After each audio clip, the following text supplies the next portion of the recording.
We have something of a highly classified nature to show you. I was reading about the splitting of the atom for the first time. There were some concerns that it would be a kind of unstoppable chain reaction. A series of destructive electrical storms has wreaked havoc across the globe. But they did the experiment anyway. The surge seems to be the result of some kind of antimatter reaction. And I found that a very arresting fact, that there could be somebody out there doing experiments that might threaten everything. We're doing big things up here, real big. Release of antimatter could threaten the stability of our entire solar system. All life could be destroyed.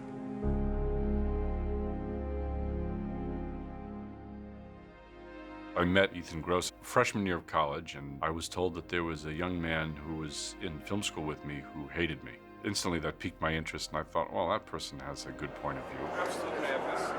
So I met him. He said, yeah, I don't like you. I don't like you. You're always talking in class, and you're very loud and a very annoying person. And that was how the friendship began. I was shy, he was loud, bombastic. He'd always be correcting the teachers. And I thought, just shut up, dude. But then I eventually realized when he would correct the teachers, he'd be correct, literally, usually. And I'm like, oh, this guy knows what he's talking about. They'd written this script, Ad Astra, which was really a quite ambitious, science fiction epic inspired by films like 2001 and Apocalypse Now, that deals with space travel, deals with technology, deals with, who we are in the future, the question of aliens and do they exist. Good morning to our astronauts up there on the International Space Antenna. Sure is a beautiful day. Just perfect to try and contact our distant neighbors out there in the heavens. It's a film, I think, that has its roots in 70s films, is James's vernacular seems to be born from, meaning that it's contemplative, it unfolds. Then we have big moments of action or duress. And then it hits this slower reveal. My dad was a pioneer. He sacrificed himself for the search for intelligent life. Ad Astra means to the stars. It's Latin. But the actual line is per aspera ad astra, which translated it means through hardships to the stars, which I thought was very beautiful. As the film starts out, we learn that his father was considered a hero in the program. He had gone farther than any other astronaut. What can you tell us about the Lima project? He was on a mission and disappeared in the process, went off the map. The ship disappeared approximately 16 years into the mission. Well, he is a lost man. I think that's pretty much who Clifford McBride is. He's a famous astronaut. And he's the leader of a project that's looking for signs of intelligent life elsewhere in the universe. And the project goes horribly wrong, and he becomes a dangerous man. If communication cannot be made through his son, then all other efforts must be undertaken to destroy the commander. What happened to my dad? What did he find out there? He meets Colonel Pruitt, Donald Sutherland's character, on Earth, and then they take a lunar shuttle together to the moon. And Pruitt is somebody that knew his father and knew him when he was a boy. Hello, Roy. I'm here to go on this trip with you. Keep my eye on you. I was supposed to be his surrogate father. Roy? Yes, Colonel. Look at this. The big blue marble. Never ceases to amaze me. But he's a failed father figure, isn't he? Because he can't go on the journey to Mars or to deeper space. You want him to go. You want him to be Roy's protector in some way, but he's weak. Can't do it. You have to go, Roy. Go. Go!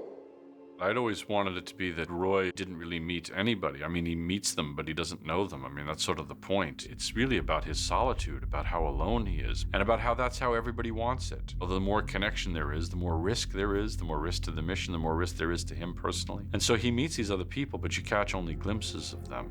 McBride, I think we might just have ourselves a son of a legend on board with us, team. They're oblivious to my purpose.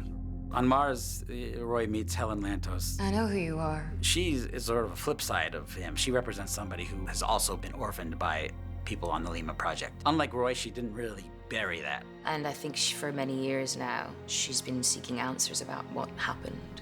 And she uncovered the recording of Clifford McBride talking about there was a mutiny on board. I'm disclosing a tragedy.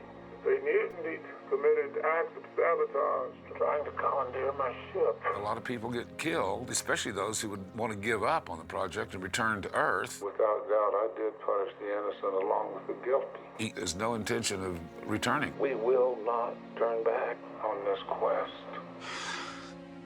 She wants to confront this man who is the son of her parents' murderer. Your father murdered my parents. That monster threatens us all. Now it's your burden. She's been dealing with it and living with it throughout every day of her life. And Roy sees that in her, and he begins to understand the significance of what his father has done. Can you get me on that ship? I can get you to the rocket. After that, I will deal with him. It's destiny, right? You've got to destroy the Lima Project, confront the father in the outer reaches of the solar system. Roy, is that you? Hi, Dad. I'm taking you back. This is a one-way voyage, my son. I think the idea of closure is nonsense. It doesn't exist. I lost my mother when I was pretty young, and I don't have closure. I don't get over it. I learned to live with it. That's a very different thing. We learn to live with terrible things that happen to us. I don't get over it. I think he gets no real answers except that he has to move on with his life. I never cared about you or your mother or any of your small ideas. I know, Dad. The ending of this movie, we went through a lot of discussion about it. People aren't used to a science fiction movie in which you build up towards a great conclusion, and then the conclusion is, you should have stayed at home.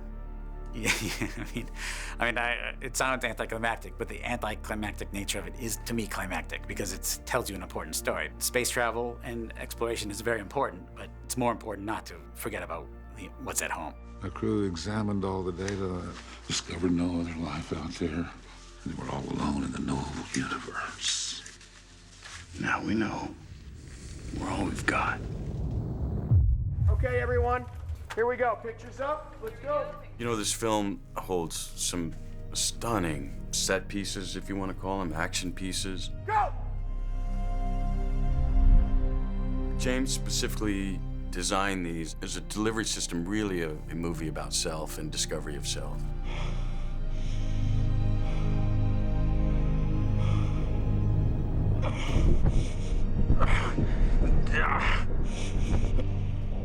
You can have all the scale and all the scope.